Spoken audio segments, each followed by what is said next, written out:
are going to continue with media availabilities here today at Homestead-Miami Speedway. We are now joined by Cole Custer, driver of the number 00 Stewart-Haas Racing Ford. If you have a question for Cole, please raise your hand and we will get a mic over to you.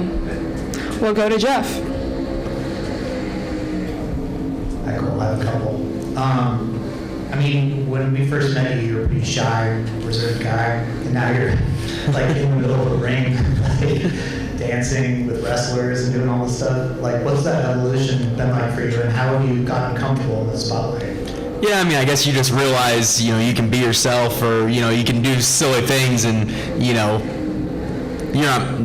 making fun of yourself is okay sometimes. Nobody's going to think about it too much. So it's just been fun. I think showing your personality a little bit and going to that, NXT WWE match was really cool. Like, just some really awesome people, and everybody made you feel really welcome. So it was definitely a really cool once-in-a-lifetime experience. Were you nervous?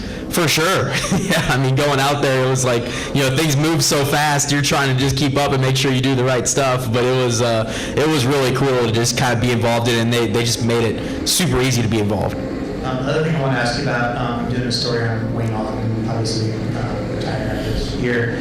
What has your experiences with him been like, and what kind of impact do you think he's going to leave series when he's gone? Huge. I don't know if there's ever been a series director that everybody's going to miss so much. I haven't been around as long as a lot of people, but he's one of the people that, there's not many people that say a bad thing about him. He's probably the most personable, person at NASCAR, I would say, or leader at NASCAR. I feel like, not to say that in any way negative, but just he's just an extremely personable guy that everybody wants to see when they get to the racetrack. So, and he's tough. He has that other side of him too, where he'll flip a switch and he's going to be tough on you when things are, when he needs to call you out on something.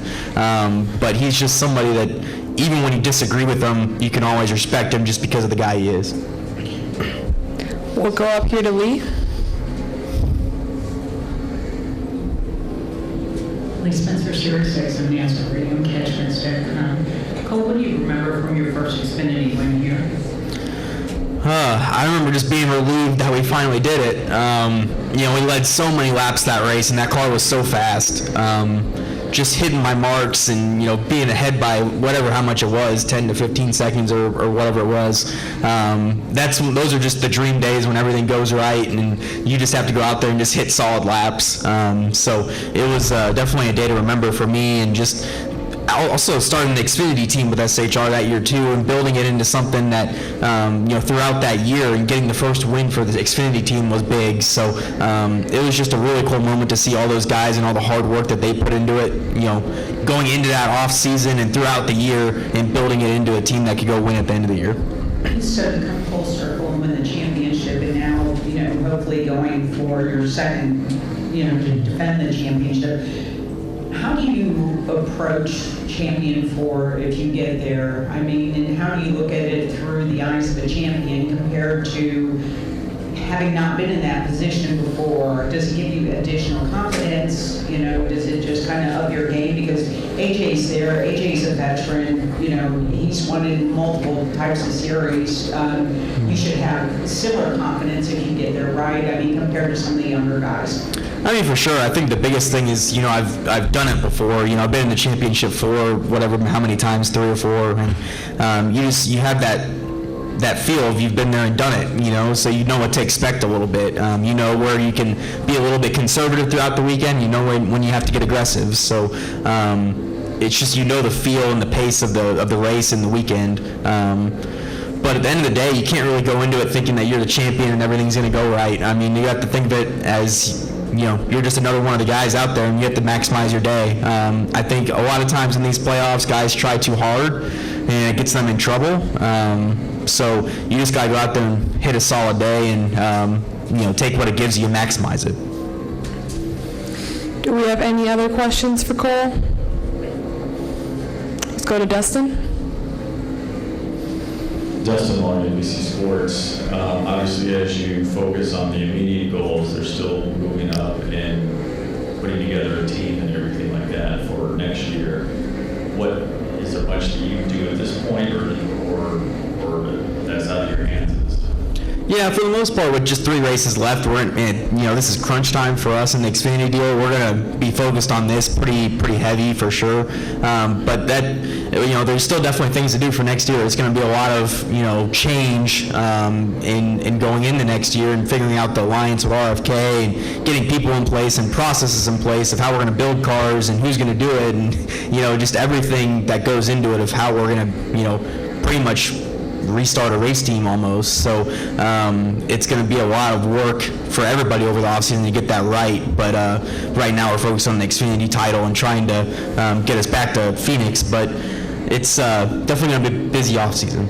So what would be the things that you would do once this season ends and as you move forward?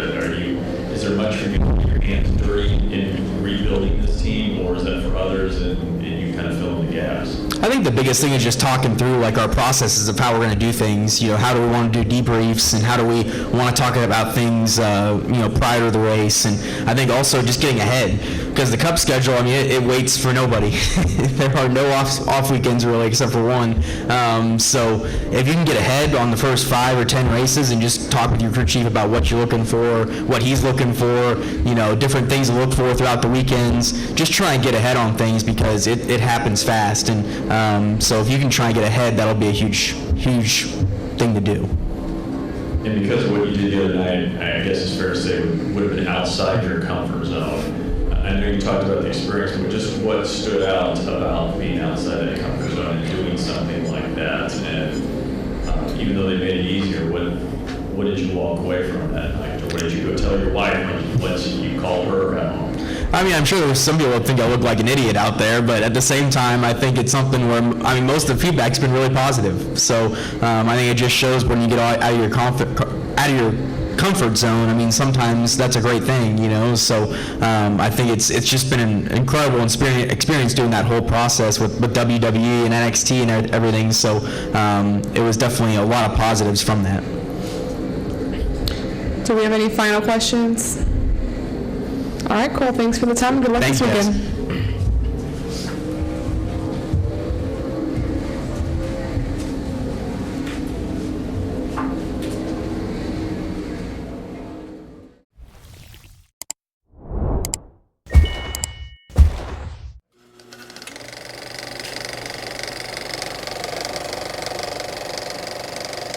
All right, there's the checkered flag. Great job, driver.